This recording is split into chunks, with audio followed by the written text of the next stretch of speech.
Hello, ninth class students. Today we are continue the chapter Atomic Structure and Chemical Bonding of Chemistry. आज हम इस chapter को continue करें। इससे पहले एक शॉर्ट रिवीजन एनोड और कैथोड रेस के बारे में। कैथोड रेस का फॉर्मेशन कैसे हुआ? आपने डिस्चार्ज ट्यूब में एक गैस को फिलअप किया, 2 इलेक्ट्रोड्स थे, बैटरी से कनेक्ट करके 10,000 वोल्ट का करंट पास आउट कराया, ठीक है, और प्रेशर को बहुत लो रखा है। गैस आयोनाइज होती है, तो रेज जो हैं that are release from cathode to towards the anode. Okay, these rays are moved from cathode to anode, so now that one is known as a cathode rays. Cathode के ऊपर negative charge था, तो definitely in raise के ऊपर भी negative charge आ गया समझ में? ओके, क्योंकि ये पॉजिटिव चार्ज की तरफ अट्रैक्ट हो गई। और जब मॉडल से एटॉमिक स्ट्रक्चर से कंपेयर कराया, तो ये जो कैथोड रेज थी इनका कंपैरिजन हुआ इलेक्ट्रॉन के साथ में, क्योंकि एटम्स के इलेक्ट्रॉन के पास में नेगेटिव चार्ज होता है। इसी तरह से एनोड के लिए किया था हमने, डिस्चार्ज ट्यूब में हमने अननोन गैस थी, एनोड था यहाँ पर, लेकिन कैथोड परफोरेटेड। जैसे ही इलेक्ट्रिक करंट लोअर प्रेशर के ऊपर पास आउट करते हैं हम, कैथोड से तो रेज निकल ही रही थी, एनोड से भी यहाँ पर रेज निकलना शुरू हो जाती। अब ये जो एनोड से रेज निकल कर आ रही है, that one is known as a anode rays. ये कैनाल परफोरेटेड कैथोड के होल में से पास आउट होती है, तो that one is known as a canal rays. Anode से रिलीज हो रही हैं, एनोड से ओरिजिनेट हो रही हैं, तो ये they are having a positive charge. और जब हमने इलेक्ट्रॉन से कंपेयर कराया, तो हमने इसका कंपैरिजन प्रोटॉन से किया, क्योंकि ऑलरेडी यू नो कि this atom is electrically neutral. यदि उसके पास नेगेटिव चार्ज था इलेक्ट्रॉन के फॉर्म में, तो डेफिनेटली उसके पास एक दूसरा सब पार्टिकल होना चाहिए जिसके पास पॉजिटिव चार्ज हो, जो नेगेटिव चार्ज को यहाँ पर बैलेंस में करे और इलेक्ट्रॉन को न्यूट्रल करे। तो इस तरह से प्रोटॉन की डिस्कवरी हुई। अब ये दो चीजें तो हमें मिल गई, कौन कौन सी? आपके पास में आ गया इलेक्ट्रॉन और प्रोटॉन। तो atom is compose of 2 positively charge subatomic particles, electron and proton. But here is a one question, where these subatomic particles are arranged within the atom. ये atoms में कहाँ पर होती है? That means what is the structure of atom? Atom का structure क्या है? तो इसके लिए थॉमसन ने एटॉमिक मॉडल प्रपोज किया इन 1904 के अंदर। According to the Thomson atomic model, atom is a spherical structure and on the sphere, ये मतलब इसके मार्जिन, ये जो सर्किल है, on this sphere positive electricity uniformly distributed. इसका जो स्फीयर है, इसके ऊपर यहाँ पर पॉजिटिव चार्ज प्रेजेंट होते हैं, and number of electron embedded in such a way that the total negative charge of all the electrons is equal to the positive. अगर इसके बीच में यहाँ पर ये नेगेटिव चार्ज यहाँ पर प्रेजेंट, इस नेगेटिव चार्ज इस तरह से एम्बेडेड या फंसा हुआ है यहाँ पर कि इनका टोटल मास या टोटल नंबर इस स्फीयर के ऊपर प्रेजेंट पॉजिटिव चार्ज के बराबर हो, तभी हम कह सकते हैं कि these atoms are of electrically neutral. According to Thomson model, uniform distribution of mass and charge throughout the whole the atom. पूरे एटम्स के ऊपर उसका मास, उसका चार्ज यूनिफॉर्मली डिस्ट्रीब्यूटेड होता है।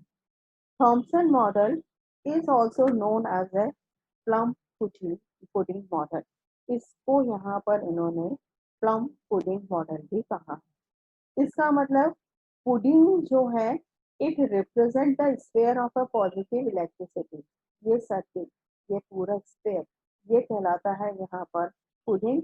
और इसके बीच में जो यहाँ पर इलेक्ट्रॉन जिनके पास नेगेटिव चार्ज है उसको यहाँ पर कंपेयर किया प्लम से। Plum started in the pudding that are in the form of electron. Thomson के इस मॉडल को हम यहाँ पर एक और नाम देते हैं, that one it is known as a watermelon model.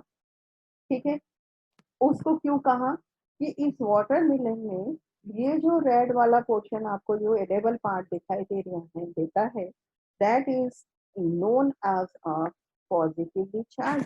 और इसके बीच में ये ब्लैक कलर के जो सीड स्प्रेडेड हैं या एम्बेडेड हैं, इनको कंपेयर कराया है इलेक्ट्रॉन के साथ। समझ में? लेकिन एक सबसे बड़ी प्रॉब्लम ये थी कि इसका थॉमसन के मॉडल का एक सबसे बड़ा ड्रॉबैक ये है कि इनके अकॉर्डिंग मास जो था और चार्ज जो था वो पूरे एटम्स के स्फीयर पर यूनिफॉर्मली डिस्ट्रीब्यूट होता है, बराबर डिस्ट्रीब्यूट होता है। So now they are unable to explain the result of Rutherford alpha rays experiment। Alpha rays experiment का जो रिजल्ट था उसको थॉमसन का मॉडल जो है वो एक्सप्लेन नहीं कर पाया, जो इसका सबसे बड़ा ड्रॉबैक बनता है।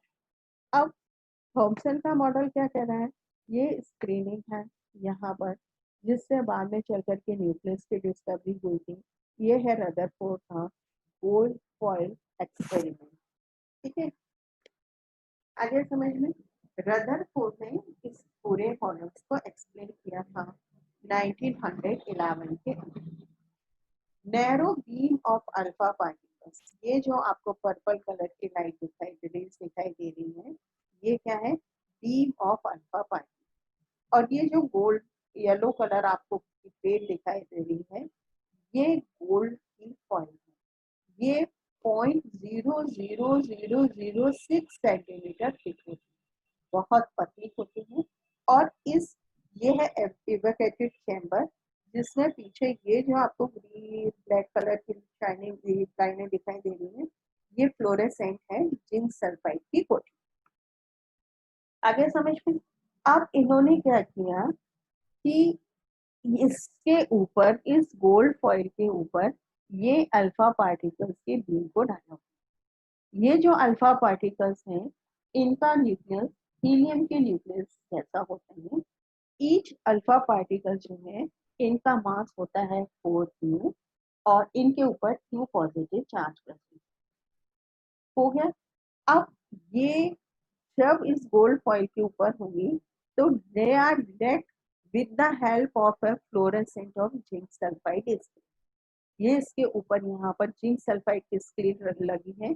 जब ये रेज इस जिंक सल्फाइड के ऊपर पास आउट होकर के आएंगी तो ये वाला पूरा पोर्शन जो है ग्रीनिश कलर की लाइट के रूप में हमें यहाँ पर दिखाई देता है। और वो कब दिखाई देता है, जब रेज इसके ऊपर आकर के स्टिक होती है। तो इन्होंने अपने एक्सपेरिमेंट से, रदरफोर्ड का जो एक्सपेरिमेंट थे, इन्होंने क्या क्या किया, ये पूरे पॉइंट से एक्सपेरिमेंट के कि डायरेक्ट मतलब किया narrow beam of alpha particle in extremely thin gold foil in evacuated chamber. मैंने बोला ना चैम्बर के अंदर उसने फॉइल लगा करके किया था। Alpha particles have a helium nuclei, mass होता है हर पार्टिकल्स का 4 u, चार्ज होता है 2 u। ठीक है, प्रेजेंस ऑफ अल्फा पार्टिकल्स, हम अल्फा पार्टिकल्स की बीम डाल रहे हैं, कैसे पता चलेगी, that are detected with the help of a circular fluorescent zinc sulphide screen. पीछे मैंने बताया था कि यहाँ पर ये जिंक सल्फाइड की स्क्रीन लगी होती है जहाँ पर ये ग्रीन कलर की लाइट आ रहा है समझ में। अब इन्होंने अपने इस एक्सपेरिमेंट से देखिए कंक्लूजन क्या निकला। इन्होंने ये कहा अपने एक्सपेरिमेंट में, ये बताया कि जो बीम इन्होंने डाली है यहाँ पर, इसमें से most of alpha particles rays are directly मतलब they are travel in a straight line, ठीक है। Most of the alpha particle pass through the gold foil without any deflection in their path. सीधी सीधी रेस पास होकर के जा रही है, रास्ते में कहीं भी किसी दूसरे डायरेक्शन में डिफ्लेक्ट या मुड़कर नहीं जा। एक पॉइंट तो उन्होंने ये बताया। फिर ये जो अल्फा पार्टिकल्स थे, इनमें से कुछ रेज जो है they are like that, they are deflect their path with a large angle. यहाँ तक आए और यहाँ से ये टर्न आगे समझ। तो सेकेंड पॉइंट क्या था कि some of alpha particles deflected to the wider angle. कुछ अल्फा पार्टिकल ऐसे भी थे जो वापस बैक हो जाते, हो गया। तो some alpha particles deflected to very large angle and some even transfer back to their original path, वो अपने वापस चले। समझ में आया? This observation could not be explained by the Thomson model. जो प्लम पुडिंग मॉडल आप देख रहे थे, उसमें उसने कहीं इस तरह की चीज को एक्सप्लेन नहीं किया, because according to Thomson model the mass in charge are uniformly distributed throughout the volume of atom, पूरे के ऊपर डिस्ट्रीब्यूटेड था। और ये एग्जाम का क्वेश्चन था कि व्हाट इज द ड्रॉबैक, क्या था थॉमसन मॉडल का ड्रॉबैक क्या है। और वो अल्फा रदरफोर्ड के अल्फा रेस एक्सपेरिमेंट के किस पॉइंट को एक्सप्लेन नहीं कर पा रहा था। तो इस मॉडल का पॉइंट है कि रेस कैसे डिफ्लेक्ट होती हैं, अल्फा पार्टिकल्स डायरेक्ट जा रहे हैं, कुछ बाउंस हो रहे हैं, कुछ ओरिजिनल पाथ पर आ रहे हैं, वो चीज वो एक्सप्लेन नहीं करता है। अब इस पूरे एक्सपेरिमेंट से उसने एक कंक्लूजन तो निकाला। देखिए कंक्लूजन के लिए हमारे पास एक और डायग्राम है, ये अब इस कंक्लूजन से उसने क्या क्या निकाला कि आपका पहला पॉइंट ये है कि most of the alpha particles rays are pass through this gold foil, ये निकल करके जा रही है। ये येलो वाला स्ट्रक्चर है, एक सेंटर पोर्शन जिसे आज हम न्यूक्लियस कह रहे हैं। तो ये अल्फा पार्टिकल्स की मोस्ट ऑफ द रेस यहाँ से जा रही है। क्यों पास आउट सीधे सीधे क्यों ट्रेवल कर रही है? क्योंकि इस एटम के बीच में एम्प्टी स्पेस यहाँ पर प्रेजेंट, खाली जगह मिली, तो ये सीधे सीधे यहाँ से डिफ्लेक्ट और पास आउट होगी। तो फर्स्ट पॉइंट क्या कहता है यहाँ पर, most of the alpha particles pass through the gold foil without any deflection from their path. ठीक है, इसका मतलब most of the space inside the atoms are empty, ये पूरी जगह जो है वो खाली है यहाँ पर, इसलिए रेस सीधे सीधे ट्रेवल करता है। अब दूसरी चीज आपने देखा कि कुछ रेज जो है वो वाइडर एंगल से डिफ्लेक्ट होती है। उसका रीजन ये था कि these alpha particles having a helium nucleus, मतलब 4 म्यूज का चार्ज है, 4 म्यूज का मास है और +2 उसका चार्ज था। ये अल्फा पार्टिकल्स इसलिए डिफ्लेक्ट होते हैं कि बीच में इन्हें इनसे कहीं ज्यादा हैवी पार्टिकल मिलना है, जिसको बाउंस करके इसके डायरेक्शन को चेंज कर। ठीक है, तो सेकंड पॉइंट था alpha particles which are heavy and carry 2 unit of positive charge could only be deflected by some heavy positively charged inside the atom। हो गया। तीसरा पॉइंट आपका ये था कि कुछ जो है अल्फा पार्टिकल्स ऐसे भी थे, दे आर टर्न बैक, जो वापस हो जाते।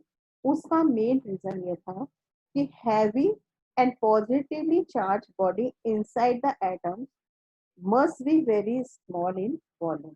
ये बीच में जो हैवी पार्टिकल्स था इसका वॉल्यूम बहुत कम था, तो इसने इसको वापस अपनी ओरिजिनल पोजीशन के अंदर भेज दिया।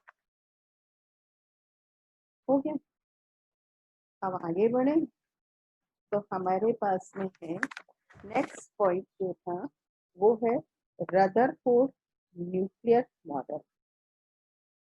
अब इन सब चीजों से उसने क्या क्या पॉइंट निकाला On the basis of observation of his alpha race splitting model, यहाँ पर उसने जो कंक्लूजन निकाला, first atom consist of very small, इसी तरह atom consist of very small positively charge centre, बीच में दिख रहा है ये पॉजिटिव चार्ज, एक छोटा सा positively charge centre portion atoms के बीच में प्रेजेंट है.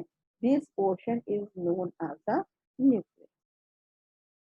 पूरे एटम्स का जो पॉजिटिव चार्ज है, total positive charge and mass of the atoms are contain in this nucleus.